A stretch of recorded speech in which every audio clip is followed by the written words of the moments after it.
আমি আমি কি আসলেই সব কিছুতে অযোগ্য? বন্ধুত্বের ক্ষেত্রে, ভালোবাসার ক্ষেত্রে সবখানেই যেন আমি ব্যর্থ।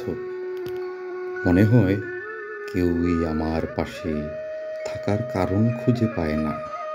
আর আমি নিজেও হয়তো সে ভালোবাসা বা সম্পর্কের যোগ্য নই।